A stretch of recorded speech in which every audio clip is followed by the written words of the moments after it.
বাংলার তাবলিগ জামাতের অন্যতম প্রবীণ জিম্মাদার আনিস আলী খান সাহেব ইন্তেকাল করেছেন।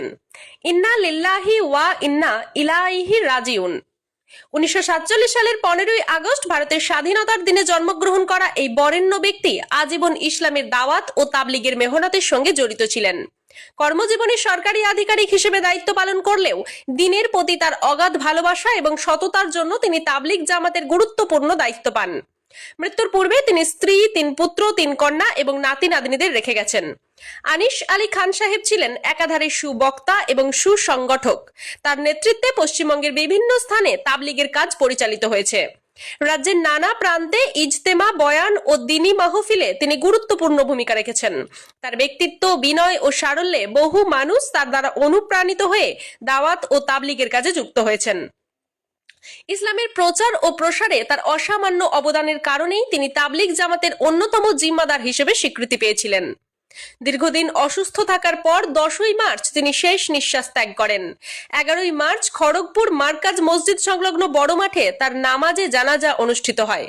জানাজায় রাজ্যের বিভিন্ন প্রান্ত থেকে আসা লক্ষাধিক মানুষ অংশগ্রহণ করেন, যা সাম্প্রতিক সময়ের অন্যতম বৃহৎ জানাজায় পরিণত হয়। জানাজার ইমামতি করেন পাশকুড়া মাদ্রাসার সাইফুল হাদিস মুফতি আতাউল্লাহ কাশেমি। রমজান মাসের রোজা থাকা সত্ত্বেও এত সংখ্যক মানুষের স্বতঃস্ফূর্ত উপস্থিতি প্রমাণ করে যে আনিস খান সাহেব ছিলেন একজন সর্বজন শ্রদ্ধেয় ব্যক্তিত্ব।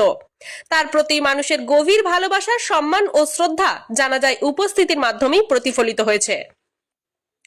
আনিস খান সাহেবের ইন্তেকালে বাংলার তাবলিগি মহলে গভীর শোকের ছায়া নেমে এসেছে। তার অভাব কখনো পূরণ হবে না বলে মনে করছেন তাবলিগের সাথী ও মুরব্বীরা। তাবলিগের কাজে তিনি যে নিষ্ঠা ও আত্মত্যাগ দেখিয়েছেন তা ইতিহাসে স্বর্ণাক্ষরে লেখা থাকবে। তার রুহের মাগফিরাত কামনায় মুসলিম সম্প্রদায়ের মানুষ দোয়া ও ইশালে সওয়াব করেছেন। সবাই আল্লাহর দরবারে দোয়া করেছেন যেন মহান প্রভু তাকে জান্নাতুল ফেরদৌসের উচ্চতম স্থানে আসন দান করেন এবং তার দাওয়াত ও তাবলিগের মেহনতের জন্য উপযুক্ত উত্তরসূরি দান করেন। আল্লাহ পাক তাকে জান্নাতবাসী করুন, এই প্রার্থনা সকলের।